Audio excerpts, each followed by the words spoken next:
Shalom, saudara yang diberkati dalam nama Tuhan Yesus Kristus. Bertemu lagi dengan saya, Pendeta Novel Saragi.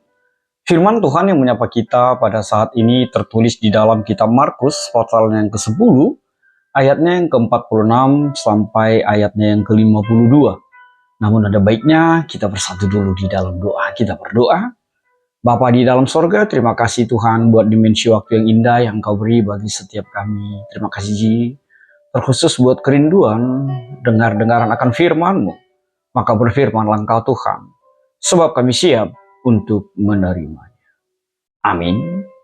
Shalom, saudaraku, sahabat terbaik dalam kasih Tuhan. Seperti yang saya sebut tadi, bahwa firman Tuhan yang menyapa kita pada saat ini tertulis di dalam kitab Markus, pasal yang ke-10, ayatnya yang ke-46 sampai ayatnya yang ke-52. Begini firman Tuhan, saya bacakan buat kita semua. Yesus menyembuhkan Bartimeus. Lalu tibalah Yesus dan murid-muridnya di Jeriko.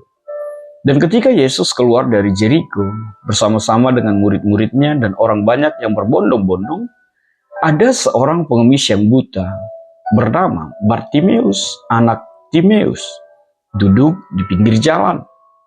Ketika didengarnya bahwa itu adalah Yesus, orang Nazaret, mulailah ia berseru, "Yesus, anak Daud, kasihanilah aku."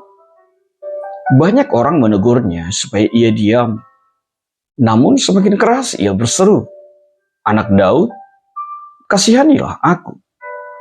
Lalu Yesus berhenti dan berkata, "Panggillah dia." Mereka memanggil orang buta itu dan berkata kepadanya, "Kuatkan hatimu, berdirilah. Ia memanggil engkau." Lalu ia menanggalkan jubahnya. Ia segera berdiri dan pergi mendapatkan Yesus. Tanya Yesus kepadanya, "Apa yang kau kehendaki supaya aku perbuat bagimu?" Jawab orang buta itu, "Rabuni, supaya aku dapat melihat." Lalu kata Yesus kepadanya, "Pergilah, imanmu telah menyelamatkan engkau." Pada saat itu juga melihatlah ia.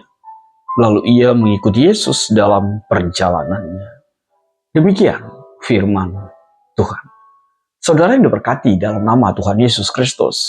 Tema kita pada saat ini mengatakan, Tuhan menunjukkan jalan kepadaku. Itu pasti menarik sekali buat setiap kita ya. Ketika kita berhadapan dengan sebuah situasi, terlebih hari-hari, atau bahkan dunia pada saat ini, kita pasti bingung, kita pasti menghadapi situasi sulit. Jalan mana yang harus ditempuh? Jalan seperti apa yang mau kita jalani di dalam perjalanan kehidupan kita? Sebab satu hal yang pasti, kita membutuhkan jalan itu. Tapi ada yang menarik sekali ketika kita menggunakan Maps ya. Maps itu luar biasa sekali. GPS atau apa satu lagi tuh, Waze ya. Ketika kita salah, ketika kita berbeda dengan apa yang dia arahkan, maka dia akan selalu memaksa kita untuk tetap sampai kepada tujuan kita, untuk tetap sampai atau berada di dalam jalan yang dia pilih, yang dia tunjukkan buat setiap kita. Dan itu menarik sekali ya. Untuk apa? Untuk memahami bahwa seperti itulah lebih kurang cara Tuhan di dalam perjalanan kehidupan kita. Ketika kita salah, dia pasti mau, Tuhan pasti mau selalu menunjukkan jalan itu agar kita tidak tersesat, agar kita sampai kepada tujuan kita. Dan itulah pekerjaan Tuhan dalam kehidupan kita, mengarahkan, menuntun, dan membimbing kita agar kita tetap di jalannya. Saudara yang berkati dalam nama Tuhan Yesus Kristus, sebelum lebih jauh lagi kita berada di dalam situasi itu, mari kita melihat situasi atau narasi yang dihantar di tengah-tengah kehidupan kita pada saat ini. Bagaimana Tuhan Yesus disebutkan menyembuhkan seorang yang bernama Bartimeus. Saudaraku dalam kasih Tuhan, peristiwa ini terjadi ketika Yesus dan para murid sedang berjalan dalam perjalanan ke Yerusalem. Dan Jeriko adalah kota yang dilewati di dalam perjalanan mereka. Dan di sini dia bertemu dengan situasi itu. Ada seorang yang bernama Bartimeus, anak Timeus, seorang buta yang duduk di pinggir jalan, yang pekerjaannya menjadi pengemis. Benar, namanya dan latar belakangnya penting disebutkan. Itu untuk apa? Agar identitasnya jelas dan kisah ini benar-benar terjadi ketika itu. Bukan gosip, bukan sesuatu seperti yang dikarang sedemikian indah. Saudara yang diberkati dalam nama Tuhan Yesus Kristus, di sini kita melihat ada iman yang luar biasa dari seorang Bartimeus. Itu kelihatan bahkan ketika orang mengatakan agar dia diam, agar dia tidak berisik, agar dia tidak berseru memanggil nama Tuhan Yesus. Tapi semakin dibilang diam, justru semakin keras dia berteriak, Yesus. Justru semakin keras dia berseru, memanggil nama Tuhan Yesus. Itu iman yang luar biasa. Bahkan ketika setiap orang menghalanginya untuk bertemu dengan Tuhan Yesus, untuk berseru kepada Tuhan Yesus, maka semakin keras lagi dia menunjukkan imannya, menunjukkan kepercayaan, menegaskan kerinduan. Dan kita melihat imannya memberikan kesembuhan itu. Dan Yesus mendengar dan terjadilah penyembuhan itu. Saudara yang diberkati dalam nama Tuhan Yesus Kristus, sahabat terbaik dalam kasih Tuhan. Di sini kita melihat apa yang mau kita lihat sebagai kaitan tema kepada Tuhan menunjukkan jalan kepadaku. Apa yang bisa kita kaitkan dengan tema itu? Hal yang pertama yang bisa kita lihat, adanya kekurangan dan keterbatasan. Saudaraku, Bartimeus memang buta. Dia punya kekurangan dan keterbatasan. Tapi lihatlah keterbatasannya, ketidakmampuannya, mungkin membuat dia bisa menjadi hilang arah. Tapi ketika dia beriman, arahnya tidak pernah hilang. Jalannya tepat. Dia tahu jalan. Kesulitan itu hanya ada keluar di dalam Tuhan Yesus. Hal yang kedua yang bisa kita lihat menjadi kaitan tema tidak lain adalah adanya seruan penuh keyakinan. Bartimeus dengan keyakinan menyebutkan Yesus anak Daud. Ini mencerminkan kerinduannya untuk menemukan jalan itu. Ini menunjukkan bahwa dia begitu kekeh sekali, begitu yakin sekali bahwa jalan kesembuhan itu, jalan keselamatan itu ada di dalam Tuhan Yesus. Lalu apa yang ketiga? Kaitan tema yang bisa kita melihat, panggilan Tuhan. Apa yang dimaksud dengan panggilan Tuhan itu? Ketika Bartimeus berseru, Yesus mendengar. Tuhan Yesus berhenti dan memanggil. Hal ini menunjukkan bahwa kita punya Tuhan yang begitu responsif untuk setiap seruan kita, untuk setiap ketulusan kerinduan hati kita yang kita nyatakan, yang kita serukan kepadanya. Dan Tuhanmu, Tuhan Yesus kita menunjukkan jalan itu dengan memanggil dan berhadapan dengan Bartimeus. Lalu apa yang keempat yang mau disebutkan? Ada sesuatu yang mungkin menggelitik buat setiap kita. Apa itu? Meninggalkan segala hal. Itu terlihat di mana? Itu tidak lain terlihat ketika Tuhan Yesus memanggil Bartimeus. Dengan segera dia meninggalkan jubahnya dan segera datang kepada Tuhan Yesus. Apa yang mau disampaikan melalui situasi itu? Penanggalan jubah itu adalah sebuah situasi yang mau menceritakan, mau menunjukkan bahwa kita harus melepaskan segala sesuatu yang mungkin menghalangi kita, yang mungkin menghambat kita, yang membebani kita untuk datang kepada Tuhan Yesus. Maka tanggalkanlah semuanya itu. Lepaskanlah masa lalu itu. Lepaskanlah hal-hal yang mengikatmu hingga tidak bisa berjalan, menemukan jalan dan berada di dalam Tuhan Yesus itu. Lalu apa yang berikut? Pertanyaan Tuhan dan iman Bartimeus.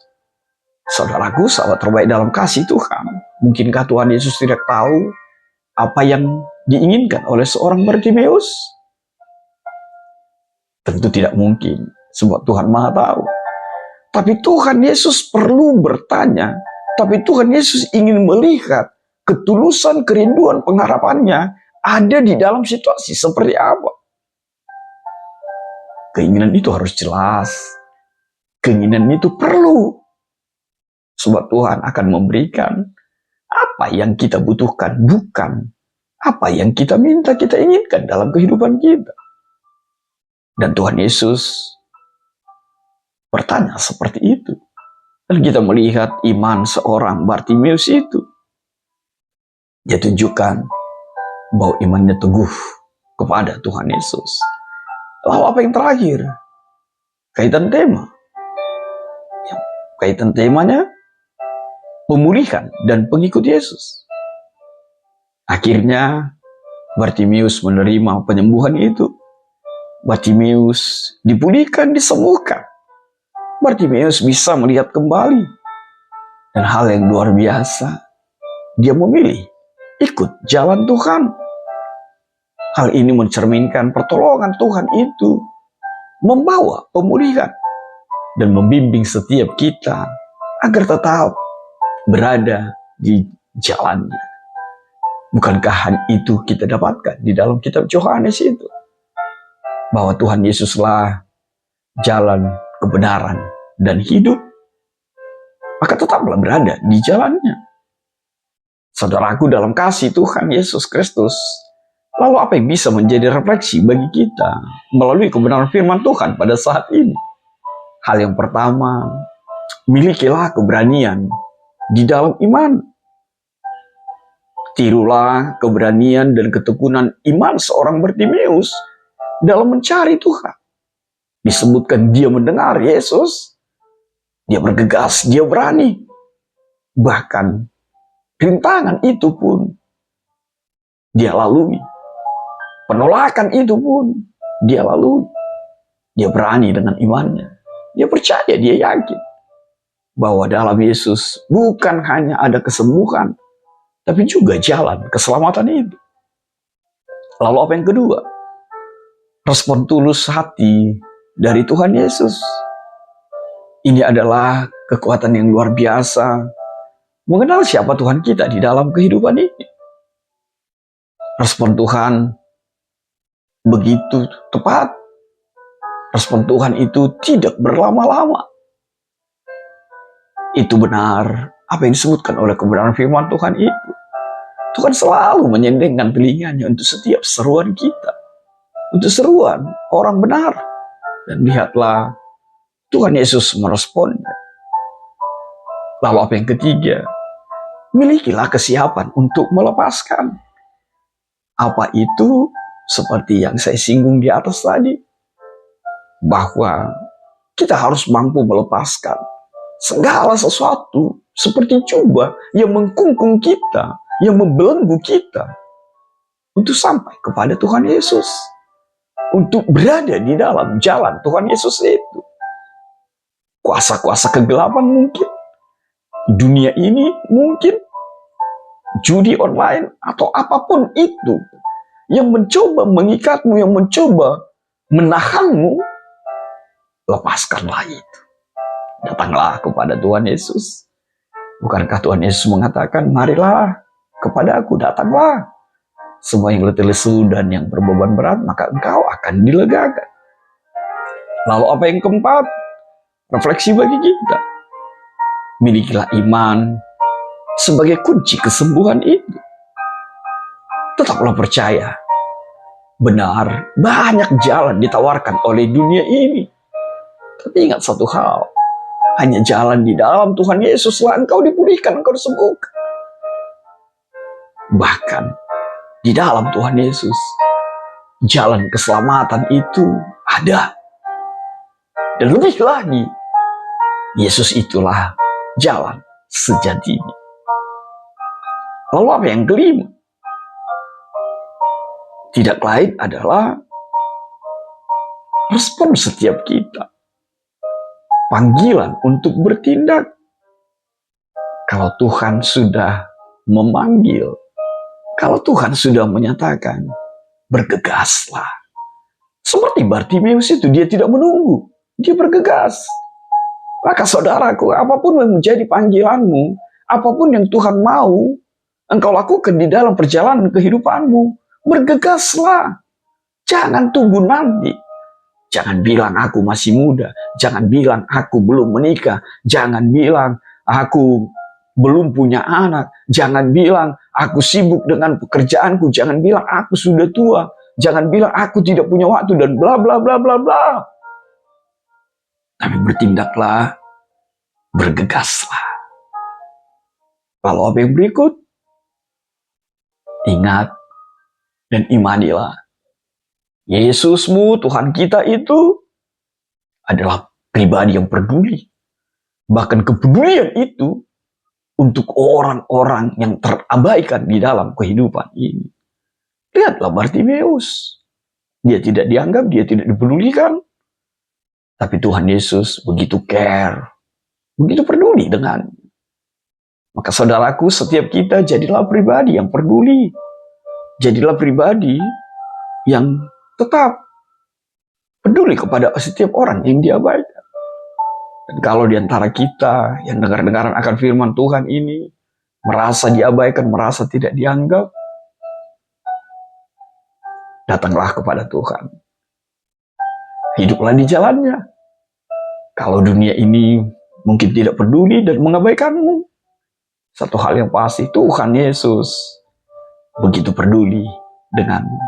Maka jadilah pribadi yang peduli juga bagi orang lain di dalam kehidupanmu. Lalu apa yang terakhir? Milikilah kesediaan, sikap hati untuk ikut Yesus. Ikut Dikau saja Tuhan. Seperti Bartimeus, dia memilih untuk ikut Tuhan. Sebab dia tahu, tak ada gunanya mata bisa melihat. Sekali lagi, tidak ada gunanya mata bisa melihat kalau tidak melihat karya Yesus dalam kehidupan ini. Lebih baik buta. Tapi Bartimeus menunjukkan bahwa mata yang terbuka itu untuk melihat, untuk berbagi, untuk menyatakan bagaimana Tuhan Yesus adalah jalan satu-satunya di dalam kehidupan ini. Maka biarlah setiap kita ikut Yesus, tunjukkan, nyatakan, saksikan bagaimana Tuhan Yesus yang peduli, responsif, bahkan selalu ada di dalam kehidupan kita. Maka menjadi jalan itu menuju surga nyata dalam kehidupan ini. Amin. Tuhan memberkati kita bersatu dalam doa. Bapa di dalam surga, terima kasih Tuhan Yesus. Biarlah jalanmu selalu menjadi bagian jalan kehidupan kami. Sebab kami sering tidak tahu arah. Tapi melalui Engkau Tuhan Yesus, di jalanmu kami mendapatkan kepastian itu. Bahkan jalan sejatinya menuju kehidupan, keselamatan, kekal yang ada di dalam satu nama, Yesus Kristus Tuhan kami. Dalam kasih-Mu, kami berdoa dan ucap syukur. Amin.